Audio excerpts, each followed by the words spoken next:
Diga a hora pra galera, Dorinha. 16 horas, em ponto. Em ponto, repita a hora pra galera, Dorinha. 16 horas, em ponto. Web Rádio Maspa. Dudu de Xavier, o locutor que atende a gente pela web rádio. Alô, Cida. Alô, Tude. Tudo bem? Está me ouvindo bem? Estou te ouvindo muito bem. Tá. Está me ouvindo? Estou. Tá tudo tranquilo também pro lado de cá, viu? Eu gostaria que você desse uma boa tarde para a galera. Deixa eu ler para você aqui as conexões que eu tenho nesse programa de hoje, né, para esse nosso bate-papo. Já estamos ao vivo, não? Sim, estamos ao vivo com uma galera muito legal aqui. Eu vou falar para você os estados que estão conectados, porque são muitas cidades, então para a gente não perder muito tempo, eu estou aqui com o Ceará, né, especificamente no Juazeiro do Norte, tem algumas cidades vizinhas também, tem conexão da Paraíba, tenho conexão de Sergipe, tenho conexão do Rio Grande do Norte, da Bahia, tanto capital quanto interior da Bahia, tenho lá do Mato Grosso do Sul, tenho do Rio de Janeiro, Minas Gerais, na capital de Belo Horizonte, São Paulo, capital e várias cidades do interior, e também aqui Santa Catarina, Paraná e Rio Grande do Sul. A galera que está curtindo aí o nosso bate-papo a partir de agora, dê uma boa tarde para eles, por favor. Nossa, que responsabilidade a minha. Então, pessoal do meu Brasil amado, né, tantas cidades aí do Nordeste que eu amo, Minas Gerais presente, eu sou mineira, sou nascida na cidade de Sabará, Mato Grosso, enfim. É uma honra para mim estar falando com vocês, tá? Eu sou a Cida Moreno, sou mineira natural de Sabará, vivo aqui na cidade do Rio de Janeiro, e hoje estou tendo o prazer de participar do programa do Dude e estar podendo bater esse papo tão gostoso com vocês, que são os seus ouvintes. Então vai aqui todo o meu axé, todo o meu abraço, tá? E muito obrigado por vocês estarem participando desse momento.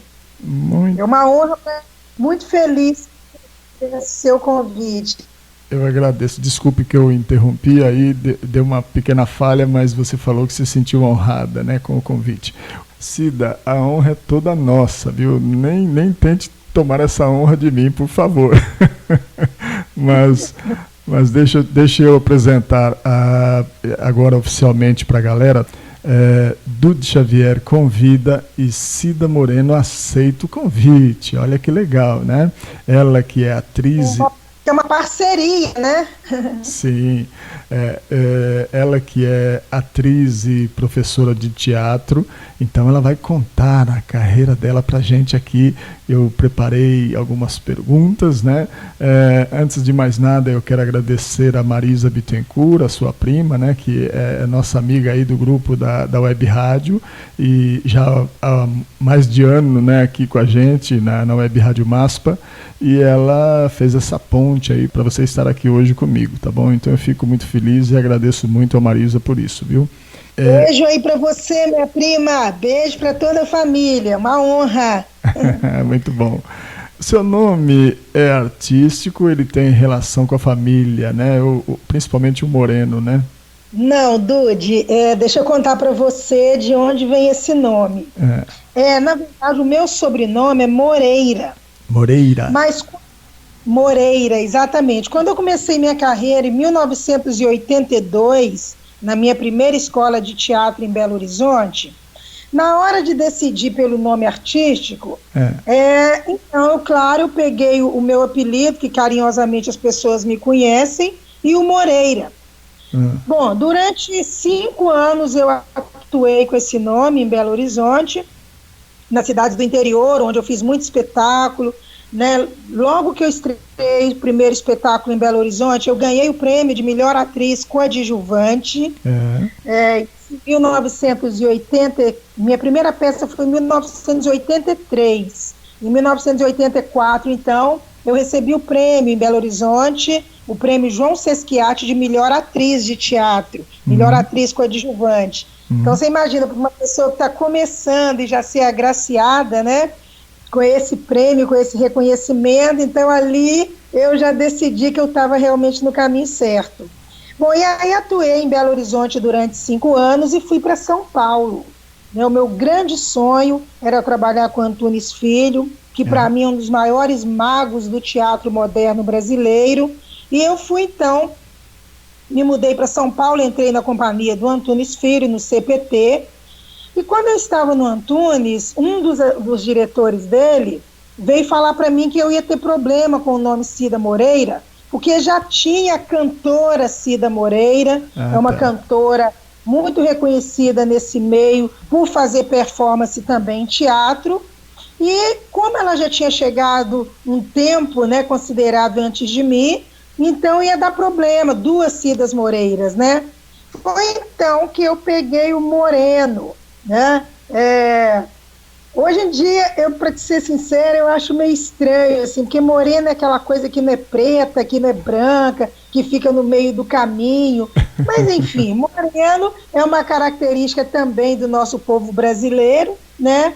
Então, por ser muito próximo a Moreira, eu adotei esse nome, então, de Moreno. E aí ficou, por um tempo, Cida Moreno, até que no meio do meu percurso, você deve ter encontrado aí também um Morenix, com YX no final. Isso. Deixa eu falar rapidamente porque que se a pessoa for procurar pelo meu nome, ela também vai encontrar Morenix. Isso aí foi o seguinte, numa das minhas idas e vindas para o Rio de Janeiro, em 2005, eu fiz uma numerologia com uma pessoa muito conceituada, um numerólogo de bastante peso aqui no Rio de Janeiro, Sim. que já tinha mudado alguns nomes de pessoas conhecidas, e ele então me sugeriu acrescentar um Y e um X no final do meu nome. Segundo o numerólogo, acrescentando o Y e o X, ia dar um peso no meu nome que ia abrir os canais para o que a gente busca, que é o reconhecimento, a representatividade, ocupar todos os espaços nas artes cênicas, né? Para televisão, para cinema. Eu te confesso que eu achei muito estranho, Cida Morenix, né? Ficou um negócio meio asterix. Mas, enfim, como eu tinha pago um dinheiro considerável para fazer aquela consulta de numerologia, eu confiei, né? Confiei e resolvi bancar nesse nome Morenix. Só que junto com esse nome eu teria que ficar fazendo uns rituais, que era uma coisa muito complicada, e eu não fiz os rituais, e aí o nome não funcionou como eu achei que poderia ter funcionado. Com o passar dos anos, né, muita gente questionava, mas por que Morenix? Mas sou estranho, Moreno é tão bonito, Moreno é tão mais harmonioso. E aí eu então voltei para o Cida Moreno.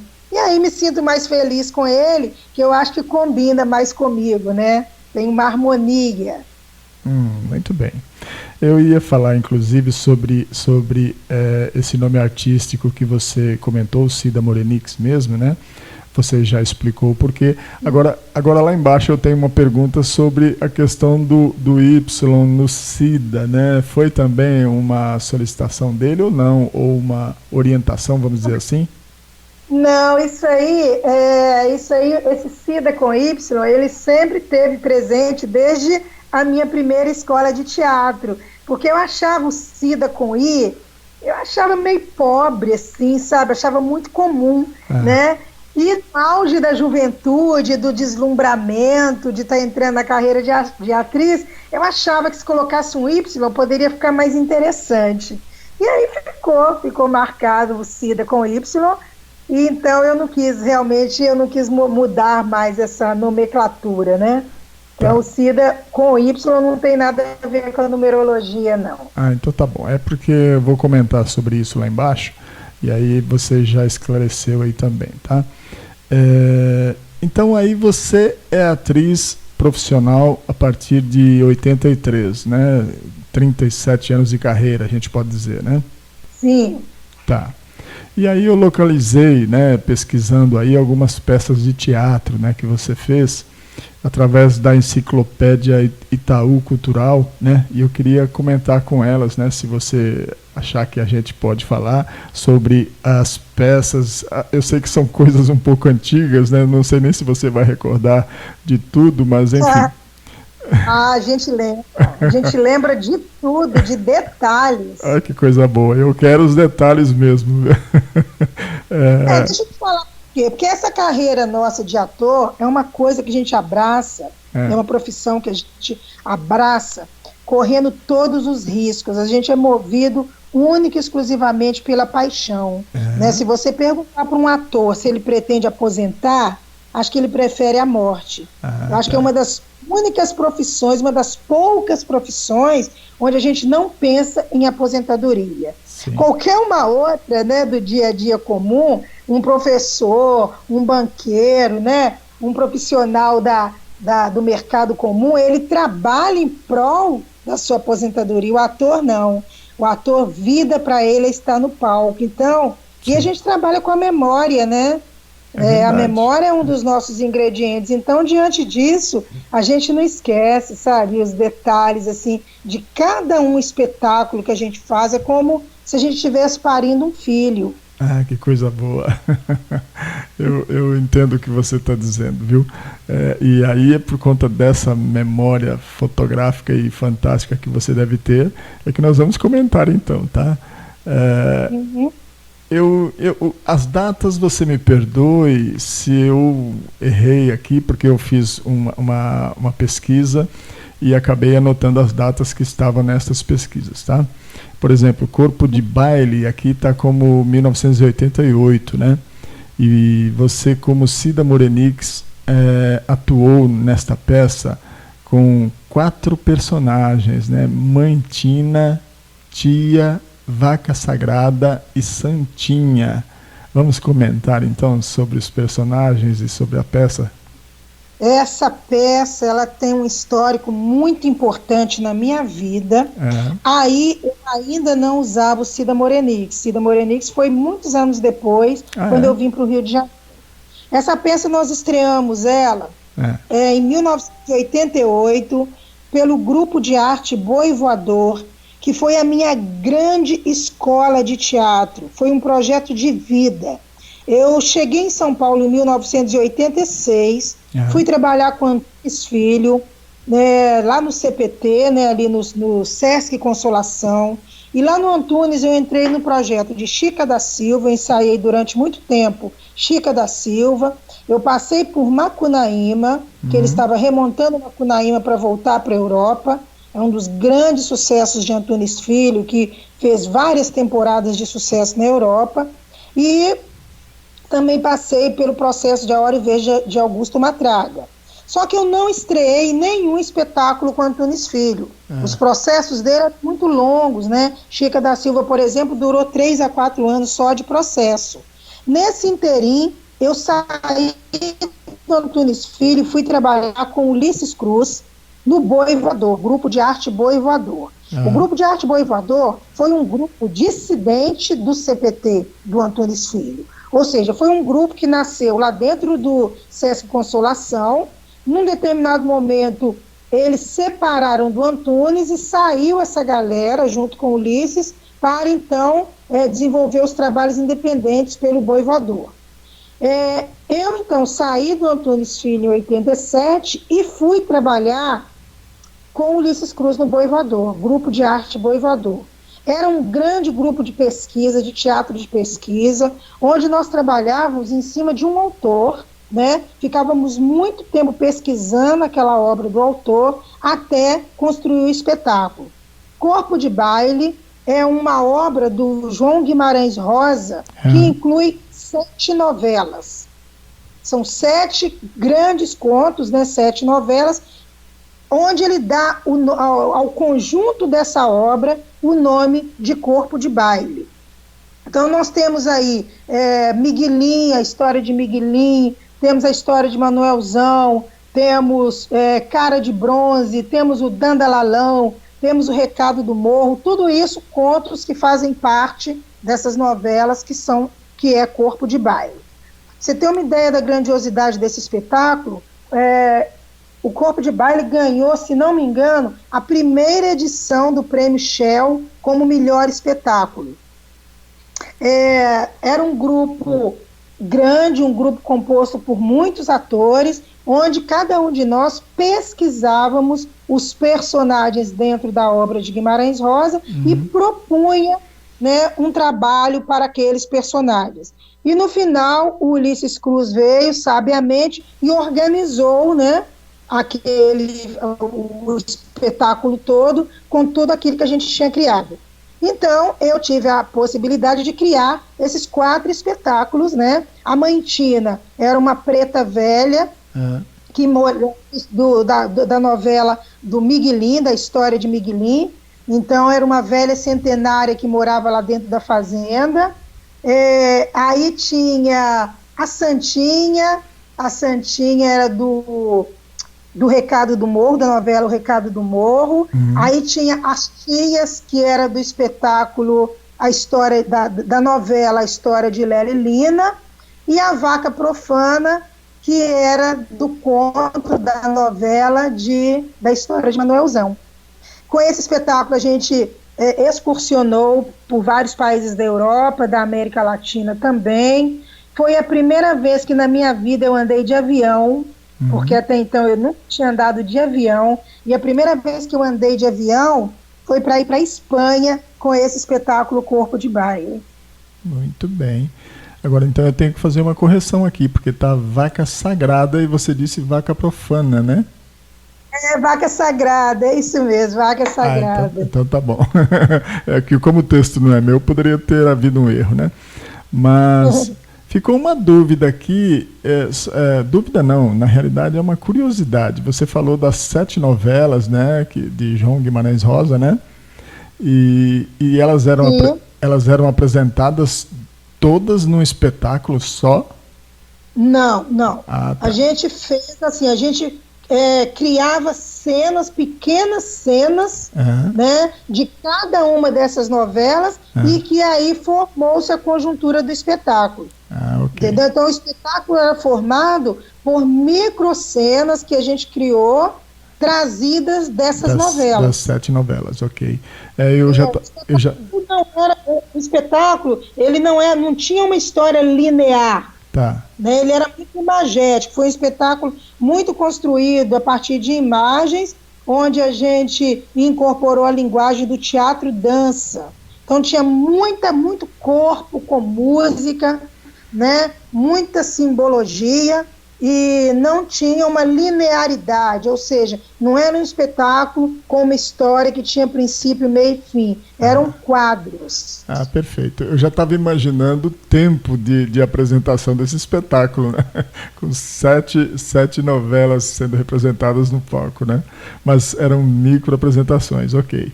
Tinha 1 hora e pouco. Oi? Ele tinha 1 hora e pouco de duração, 1 hora e meia, mais ou menos. Era bem compacto, então. Vamos passar para a próxima? Vamos lá. Vamos lá, tecendo. El senhor presidente. Aqui eu não consegui encontrar grandes informações dessa peça. Agora, a única coisa que eu localizei foi a adaptação de uma obra literária de Miguel Ángel, né? Você quer falar para a gente sobre a sua participação? Então, você não encontrou nada, porque olha que luxo. Nós não fizemos esse espetáculo no Brasil. Que delícia.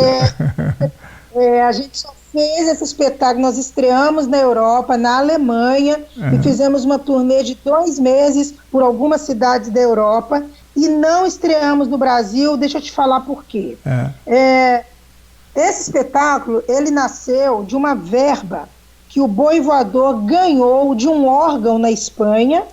Quando a gente viajou com o Corpo de Baile, né, e fizemos contatos com vários produtores e organizações, o Boi Voador, então, foi contemplado com uma verba de um órgão chamado Cell City. Nós ganhamos, na época, se não me engano, $90 mil para montar um espetáculo que eles que nos designaram. Eles é que deram o título para a gente do que a gente deveria fazer para estrear no ano seguinte.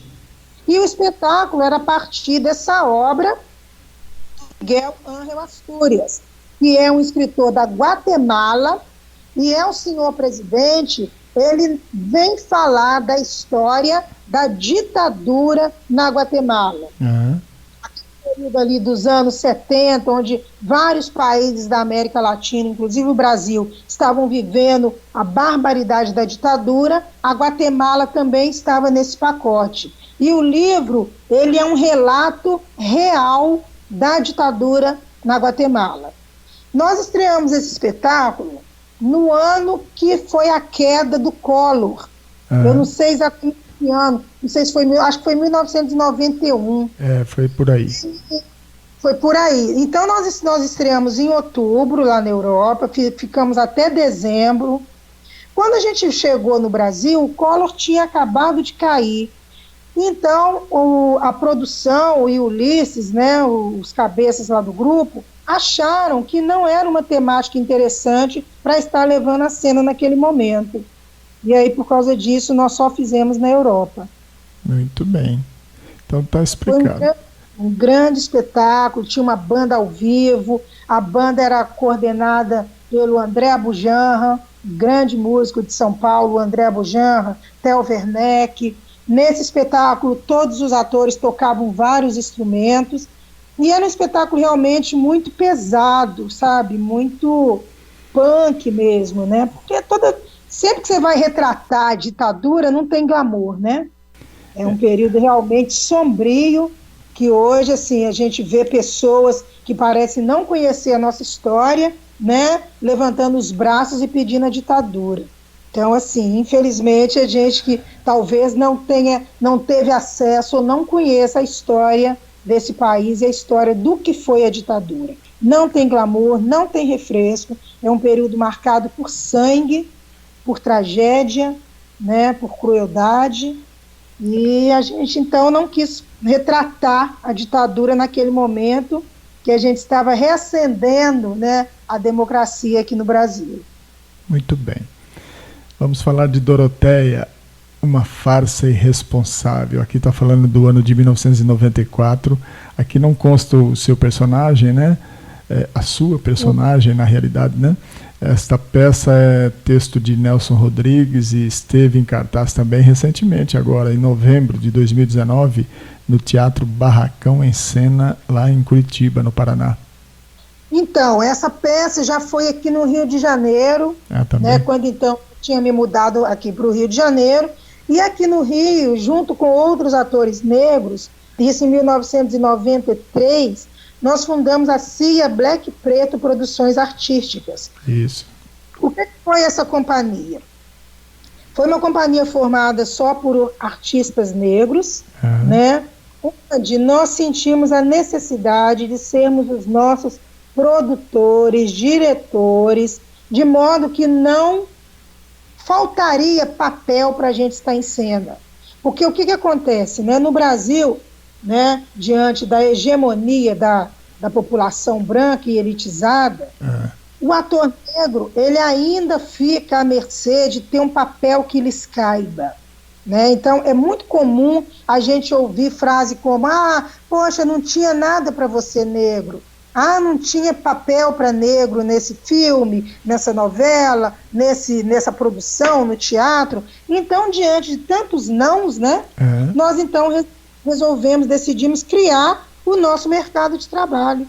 E uma vez donos dessa companhia, a gente ia poder montar o que a gente quisesse. Sim. Sempre ia ter trabalho para a gente. Então, o primeiro espetáculo que a gente fez foi Doroteia, todo ele realizado com atrizes negras. Doroteia é um espetáculo de Nelson Rodrigues que fala da saga de uma família que só tem mulheres, né, e que eram tomadas por chagas. Nenhuma delas se casou, e essa das dores, né, por acaso, essa das dores, ela... E, sinceramente, eu não lembro exatamente em qual contexto que a das dores nasce na peça, mas foi uma pulada de muro de uma dessas irmãs. E a das dores, ela não falava, ela só rastejava, ela não tinha uma voz audível, né? Era um personagem muito, muito estranho, de difícil composição, e eu fazia essa das Dores, que era filha de uma dessas mulheres cobertas por chagas, que não podiam se relacionar com homens. Ok. E a Doroteia, por que Doroteia? Doroteia era a única que não tinha chagas, tá? E que vem quebrar essa tradição dessa família. Era tida como uma pervertida, né? Era uma ovelha negra ali dentro daquela família. Ok.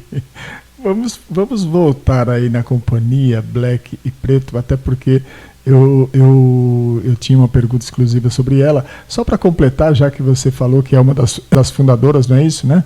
E Fundadores. isso. E eu queria saber se a companhia existe até hoje, se você ainda faz parte dela.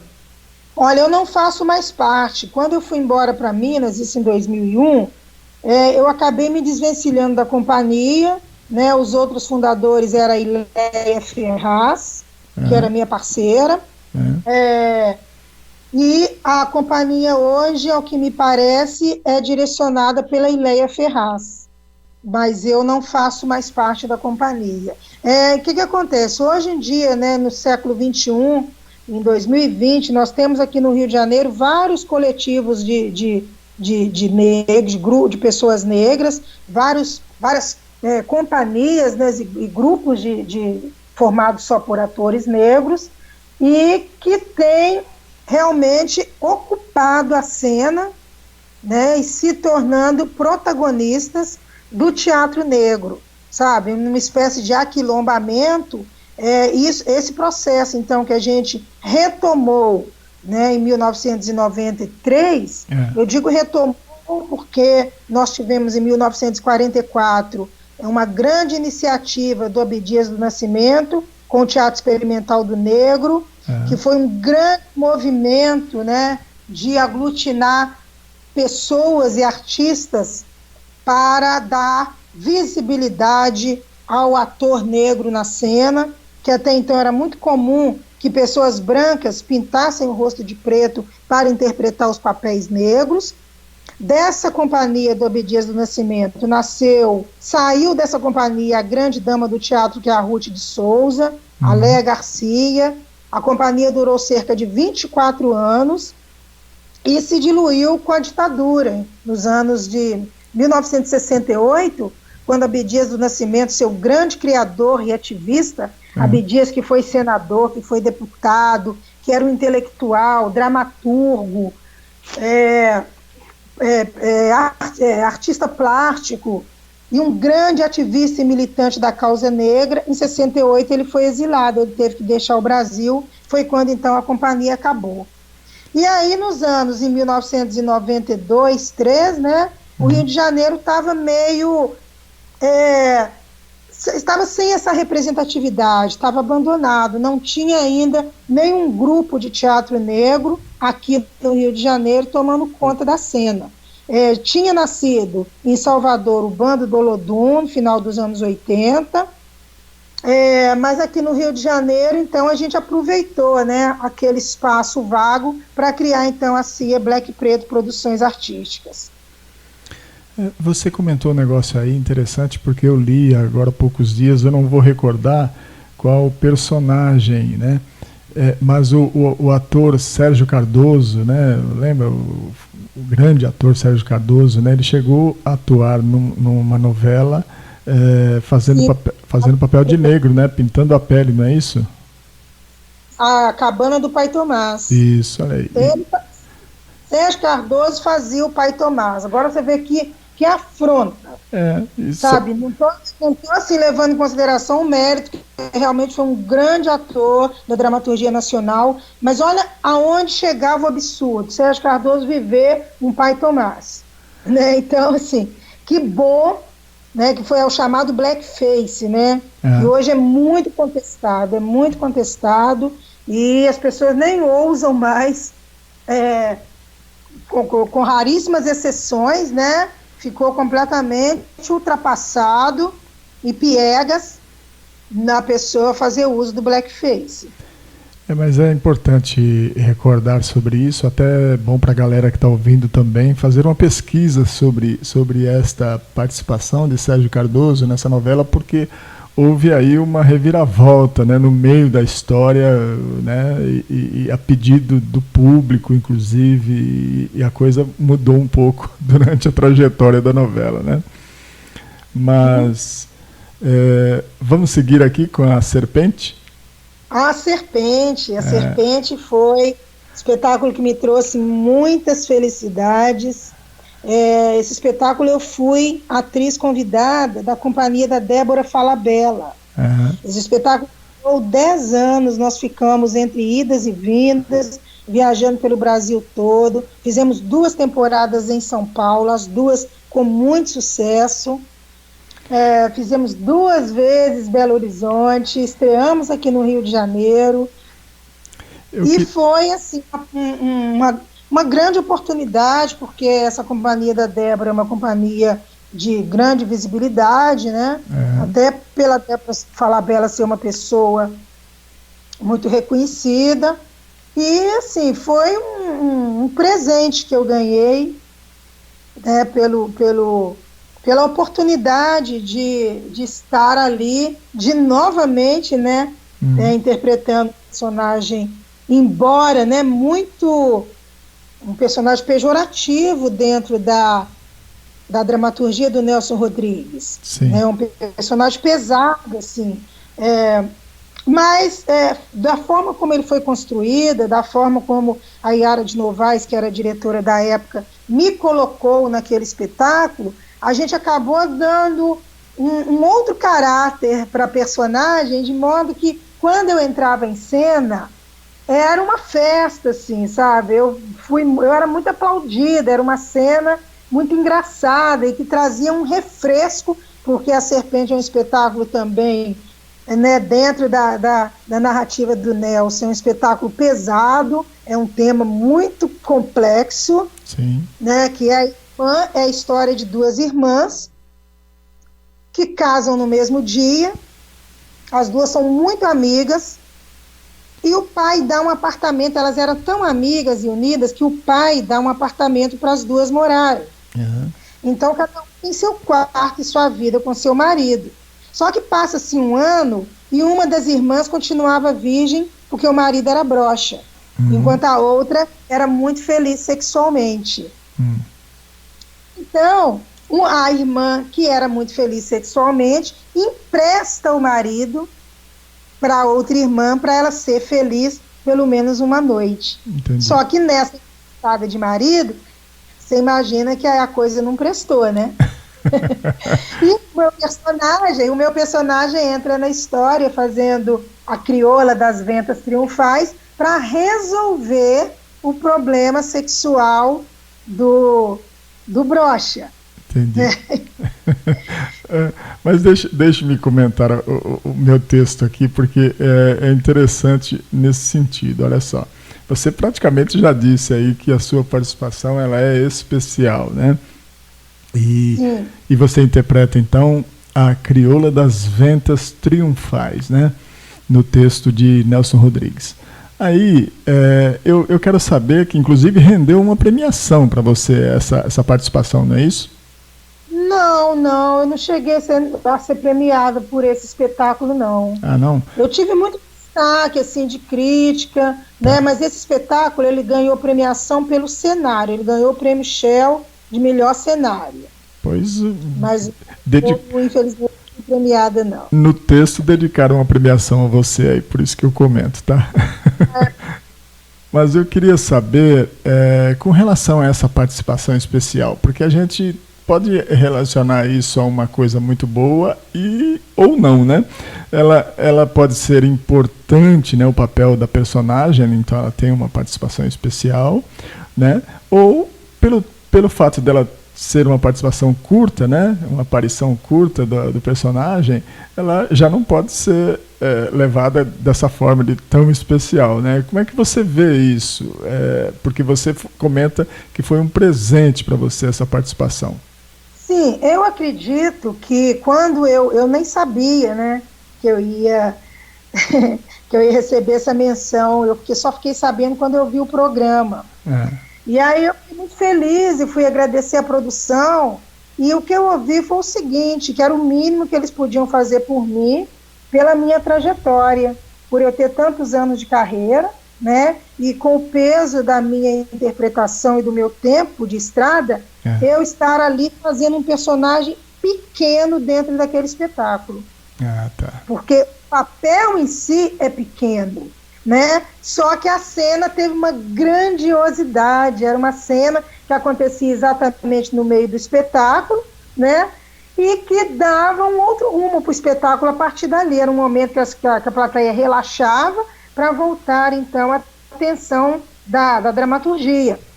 Então, participação especial por isso, porque pelo tamanho, né, da participação, né, do tempo que eu ficava em cena, mas para fazer uma contraposição com o meu tempo de carreira. Ou seja, era uma atriz com uma certa maturidade, com um tempo de estrada, e que veio fazer uma participação especial nesse espetáculo. Ok. Mas eu acredito que até em função também do que... Qual foi a diretora que você comentou no começo, que fez com que o papel fosse importante, né, na sua apresentação?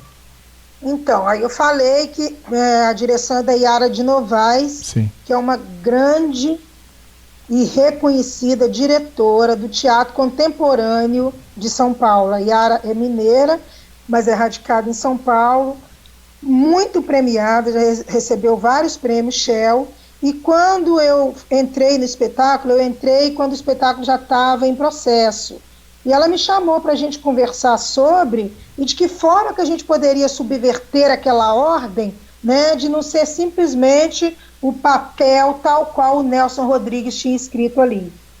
E aí a gente criou uma cena linda, onde eu entrava deslumbrante, sabe, uma cena só para mim, uma luz linda, um figurino lindo, dançando um funk com muita sensualidade, né, e essa pessoa que era o Délcio, que era a pessoa que eu ia seduzir, em vez de ele ser aquela pessoa que ia usufruir do meu corpo, ele se torna um joguete na minha mão. Muito bom. Eu acho até que tem que deixar um pouco mais de curiosidade agora no público que está ouvindo aí, para eles procurarem, assim como eu fiz. Se não tiver em cartaz, vão ler, a peça é curtinha, o espetáculo durava 1 hora cravado, né? E é muito interessante, muito. E eu li exatamente a sua participação, né, como Crioula das Ventas Triunfais, tá? Então é isso que também faz a gente comentar a respeito, né? Vamos mudar para o monólogo Eu Amarelo, Carolina Maria de Jesus, né? Você vive a autora do livro Quarto de Despejo, uma das mais importantes escritoras negras da literatura brasileira. Carolina nasceu em 1914 e faleceu em 77. Superou a miséria e foi traduzida para 13 idiomas. Olha aí que bacana, né? Dramaturgia de Elisandro de Aquino e direção de Isaac Bernard. Fale pra gente aí desse trabalho um pouquinho, por favor. Então, Carolina é a minha paixão, né? É o espetáculo de maior responsabilidade que eu já interpretei na minha vida, porque trata-se de um personagem real, trata-se de uma das nossas maiores representatividades de mulher preta, de mulher negra. E Carolina foi a maior, eu estou falando o maior best-seller desse país, a maior escritora negra do século XX, né? Uma mulher que estudou só até a 2ª série primária e que, quando lança Quarto de Despejo, o seu primeiro livro, se tornou o maior best-seller, né? Em pouco mais de uma semana, esse livro vendeu 10 mil exemplares. Isso em 1970. Isso eu estou falando de uma época que o Jorge Amado, que era a grande estrela da literatura nacional, vendia cerca de 500 exemplares. Carolina vende 10 mil exemplares. Cortou justo na hora que você falou o ano, eu entendi 70, é isso mesmo? 1960. 60, ok. 1900, lança o livro em 1960. Tá. O Quarto de Despejo está completando 60 anos esse ano.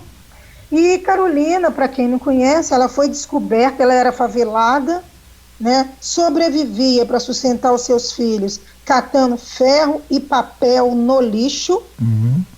Todos os dias vivia na favela do Canindé. Era uma favela de tábua, né? Que ficava ali na região do Rio Tietê, onde é hoje o terminal rodoviário Tietê. E Carolina, assim, a vida dela é marcada pela fome e pela miséria. Essa mulher saía todos os dias, com frio, com chuva, com o tempo que fosse, com aquele frio de São Paulo, descalço, porque muitas vezes ela não tinha calçado, para catar papel e ferro, vender aquele material para conseguir comprar comida diária para os seus filhos.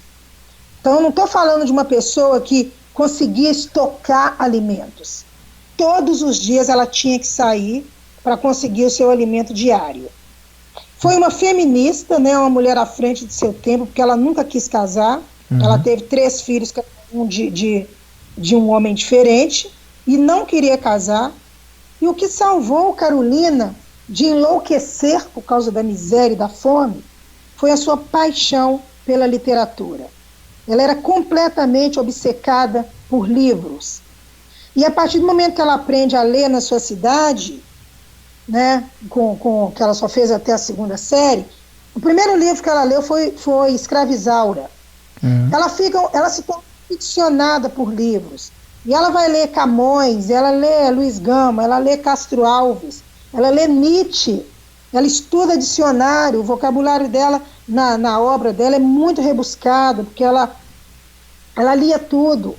Quando ela se muda de Sacramento, porque ela nasce em Sacramento, interior de Minas, sul de Minas, e o sonho dela era ir para São Paulo, para poder... Ela acreditava que ela ia se tornar uma escritora de sucesso. Quando ela chega em São Paulo, ela vai trabalhar na casa do Dr. Zerbini, que foi o primeiro cirurgião, né, conhecido, que fez cirurgia de coração. E quando ela vai trabalhar na casa do Dr. Zerbini, ela fica muito encantada com a biblioteca que ele tinha. Quando chegava o final de semana, que era dia de folga dela, e ele falava, você está livre, está de folga, pode passear. Ela então pedia para ficar na biblioteca. E aí tem um fato muito interessante, que ela não era bem-vinda na favela que ela morava, porque era um reduto de analfabetos, cachaceiros, pessoas muito arruaceiras, e ela se sentia superior àquela gente, porque ela sabia ler, né, ela tinha letramento, então ela nunca se viu como uma favelada. E era um lugar que aconteciam brigas constantes, né? Brigas da vizinhança, a rádio patrulha era constantemente chamada, e ela ameaçava os moradores da favela, que ia colocar a história deles no livro que ela estava escrevendo. Até que um dia um jornalista visitando essa favela para fazer uma cobertura para a revista O Cruzeiro, que era a grande manchete da época, ele ouve ela discutindo com um vizinho e falando que ia colocar a vida dele no livro dela. Ele então se interessa por aquela mulher, vai até o barraco dela, chega lá, ela apresenta para ele os manuscritos desse livro diário do Quarto de Despejo, né? Porque o Quarto de Despejo nada mais é que o diário de vida dessa mulher. Ela escreve esse diário de 1955 até 1960. Todo dia narrando uma história dela e da vida dela ali naquelas condições. Então, quando Audálio Dantas, que é o nome desse jornalista, aparece lá na favela, né, houve essa discussão, ele então vai no barraco dela, ela entrega para ele os manuscritos, né, do que ela vinha escrevendo, e ele fica passado com aquele relato e fala, cara, eu não tenho que fazer reportagem nenhuma, aqui já tem uma reportagem viva, né? E promete para ela que ele ia fazer de tudo para conseguir publicar o livro dela.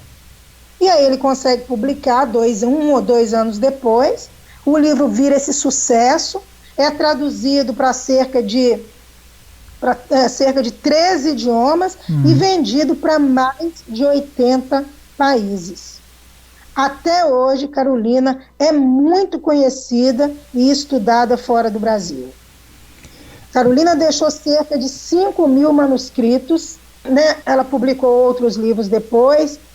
Tem muito material dela espalhados em alguns museus, por exemplo, no Instituto Moreira Salles, no museu lá da cidade dela, em Nova York, tem material dela, porque ela escrevia em qualquer pedaço de papel, né? Aqueles papéis sujos que ela colhia para vender, ela separava para escrever poemas, para escrever contos. Ela, depois que ela se torna famosa com o lançamento do livro, ela grava um LP com músicas dela. Esse LP, para quem quiser conhecer, é só ir no YouTube, pedir Músicas de Carolina. Vocês vão encontrar lá várias, ela cantando.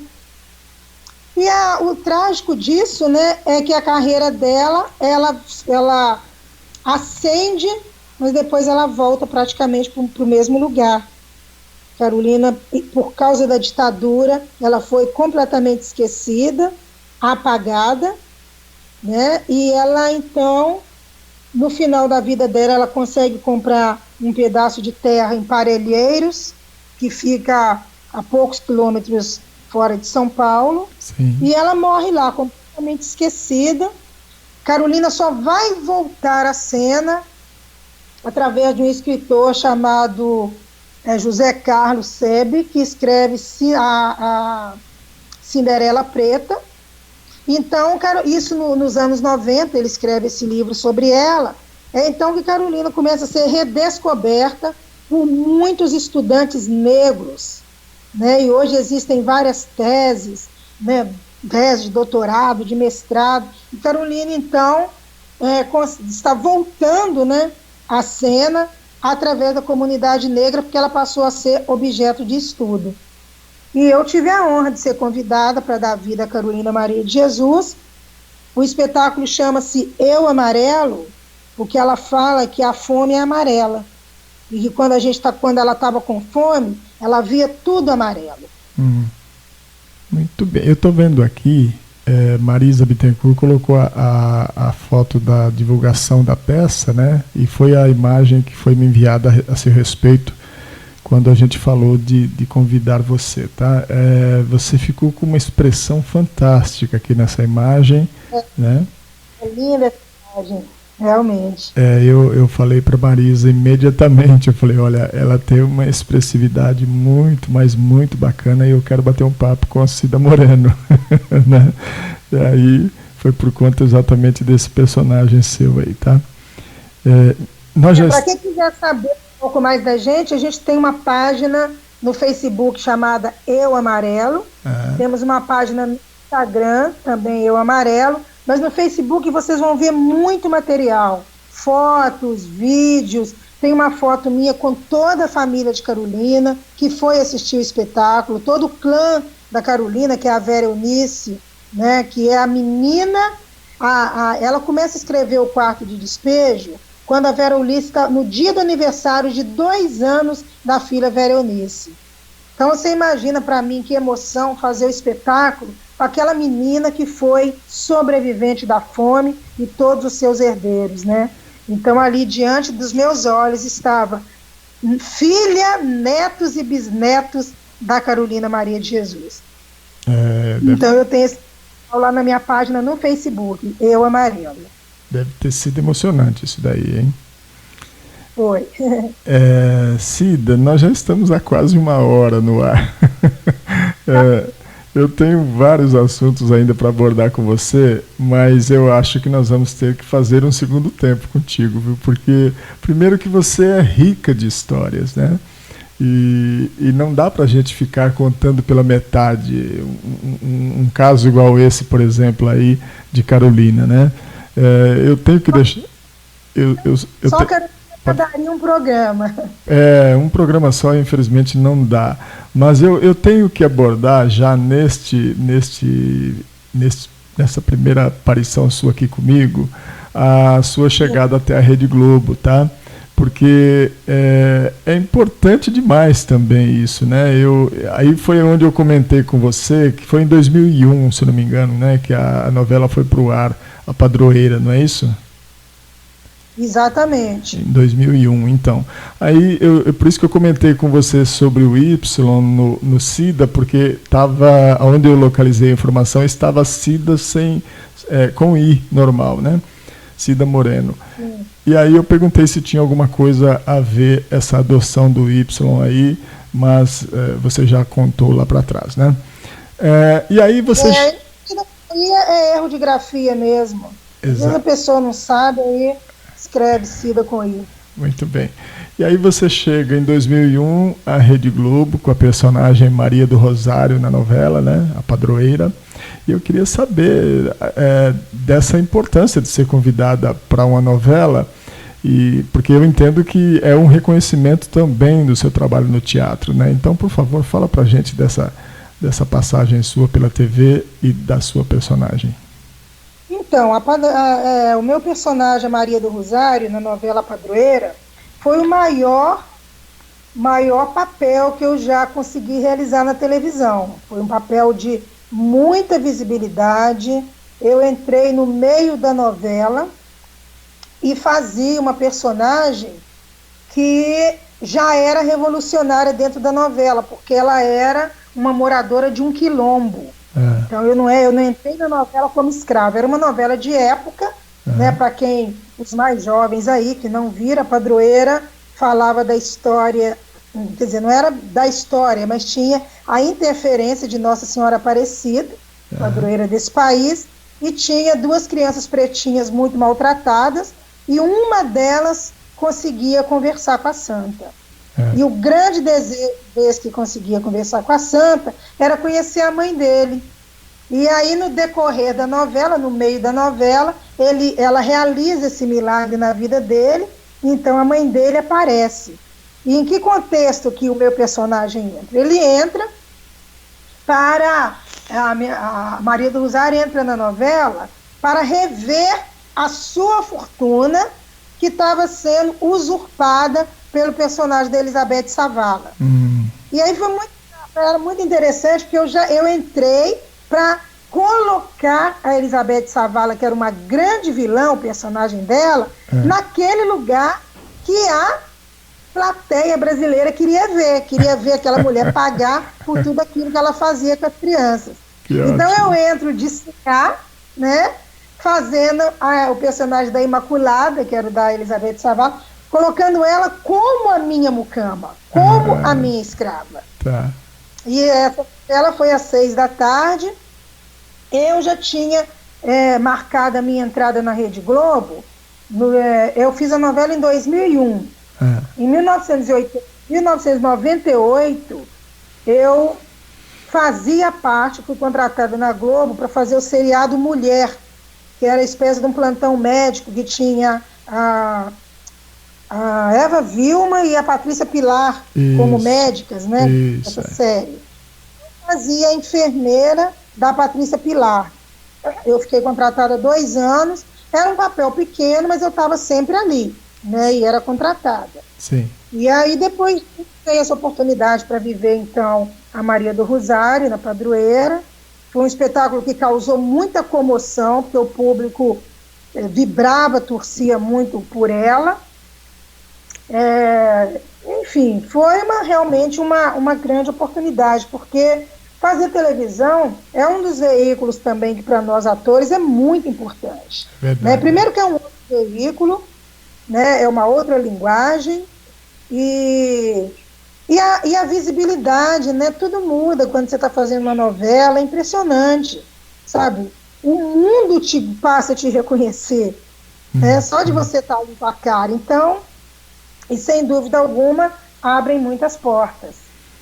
Muito bem, eu fico feliz, até porque a gente comentou de outras personagens, né, outros personagens também, e que para chegar nesse ponto aí, como você está falando, sofreram muito, né, como a gente comentou do caso do Sérgio Cardoso, nós tínhamos com certeza muitos atores negros na época que poderiam fazer o Pai Tomás, né? Sim. Mas eram invisíveis, né? Nós negros até hoje, Dude, nós somos muito invisibilizados. Tá. Invisibilizados. Sabe, a gente vive uma sociedade extremamente racista, né? É um racismo que está nas estruturas, nas entrelinhas, sabe? Onde as pessoas nem se dão conta que são. Se você perguntar para a sociedade brasileira quem é racista, ninguém é. Porque é tão feio ser racista que ninguém é, né? Mas ninguém abre mão dos seus privilégios, e se você perguntar para a sociedade branca se ela queria por um dia estar no lugar de nós pretos, ninguém também quer estar. Porque a gente é excluído, a gente é marginalizado, nós ocupamos os piores lugares nessa sociedade, e para a gente conseguir alcançar um degrau é com muito esforço.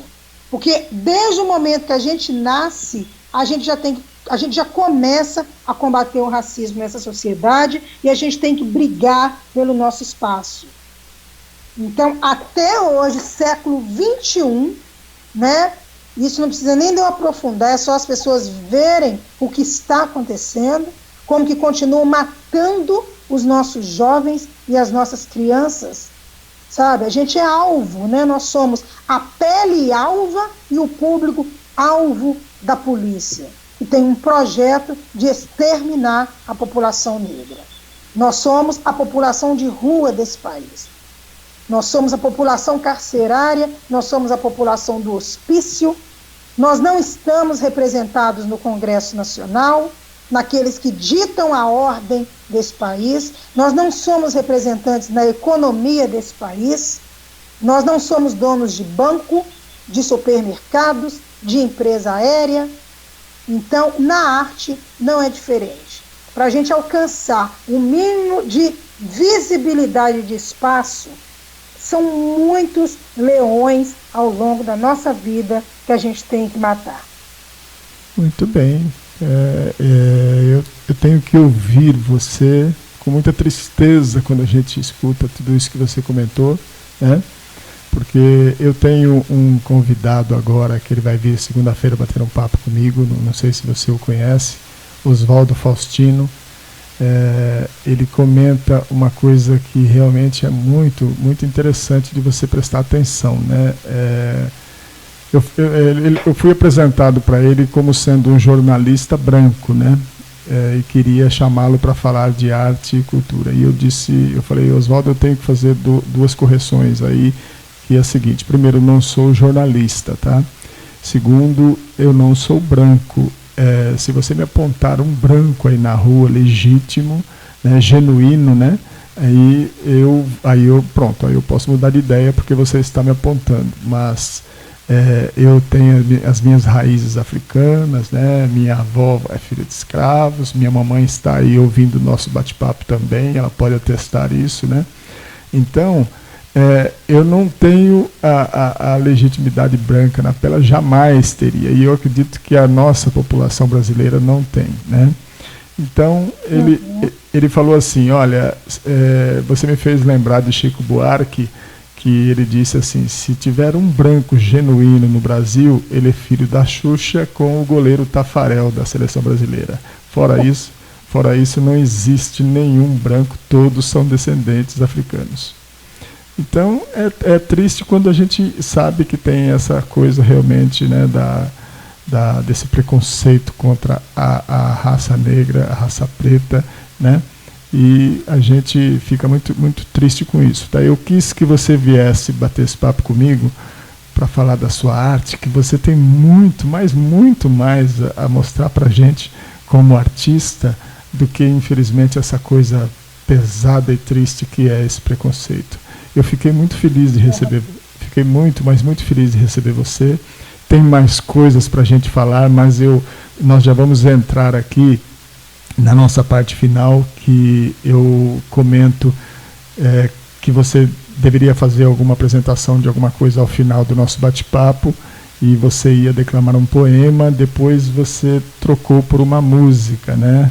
Você trocou pela música Sorriso Negro com Dona Ivone Lara. E aí eu perguntei para Cida Moreno por que da escolha da música, né? E aí ela me respondeu exatamente assim: o motivo é toda a matança do meu povo negro. E apesar de todo o ódio do branco, entre aspas, né, em cima de nós, guerras, escravidão, perseguição e matança até os dias de hoje, não fomos contagiados. Soubemos transformar ao longo de quase 500 anos todo o nosso sofrimento em amor e arte. Esta música nos representa. Então eu encerro com você falando esse texto. Fico muito gratificado com a sua presença, e eu espero que a gente possa marcar uma outra vez para você continuar esse bate-papo comigo. E eu gostaria que, se você quisesse acrescentar alguma coisa relevante que você acredita ser, né, e aproveitar para despedir dessa galera incrível aí que está curtindo a gente. Obrigado, gente, para quem ficou aqui até agora ouvindo tantas histórias, né? Isso nada mais foi que uma contação de história de mim mesmo. Obrigado por essa grande oportunidade, Dude. É sempre muito bom a gente poder estar relembrando as nossas memórias, né? E saber que a gente, apesar de todos os pesares, que a gente vence, né? A gente consegue vencer racismo, barreiras, os preconceitos. Se a gente tiver um propósito e acreditar no nosso sonho, a gente consegue driblar, né, todas as barreiras, dificuldades que são colocadas na nossa vida. Então eu me sinto muito vitoriosa por essa trajetória, por esses 37 anos de dedicação à arte. Queria falar para as pessoas, se alguém quiser saber um pouco mais de mim, eu estou lá nas redes sociais como Cida Moreno, com Y, tá? No Instagram eu estou como Moreno_Cida, e eu também tenho uma página onde eu escrevo, que eu dou o meu olhar sobre espetáculos de teatro negro, chamado Cafuné na Cena Preta. Cida Moreno comenta, Cafuné na Cena Preta. E é isso, meu povo. Eu vou encerrar, então, aqui essa participação, agradecendo a cada um de vocês, agradecendo mais uma vez o Dude por essa grande oportunidade. Quero deixar bem claro, gente, eu não sou cantora, tá? Eu canto nos espetáculos quando tenho uma oportunidade. Então, eu sou uma atriz que canta. Então, qualquer deslize aí, vocês me perdoem, porque mais do que eu ter uma voz assim, né, que eu poderia, uma voz maviosa, né, é muito mais a mensagem da letra que eu quero deixar para vocês. Tá bom? Podemos ir, Dude? Sim, olha, eu fiquei muito feliz mesmo com a sua participação, e eu tenho um recadinho para você aqui, tá? A Marisa diz assim: beijos, prima, te espero aqui em casa com aquela comidinha caseira. Ótimo. Muito tá bom. E eu quero visitar Juazeiro, eu quero voltar aí, hein? Terra maravilhosa. Eu tive em Crato com um espetáculo que foi A Hora e Vez de Augusto Matraga. Apaixonei, comi um churrasco em Crato como nunca mais na minha vida eu comi. Então eu estou me convidando para estar aí na próxima oportunidade, de preferência com Eu Amarelo, Carolina Maria de Jesus. Ok? Beijos para todos. Aí vai ser bom demais, né? Cida, um abraço, querido. Cida, fica com Deus. Vou soltar aqui o feedback aqui da acompanhamento, tá? Okay. Me perdoe os deslizes. Ok. Negro é a raiz na liberdade. Negro é a raiz da liberdade.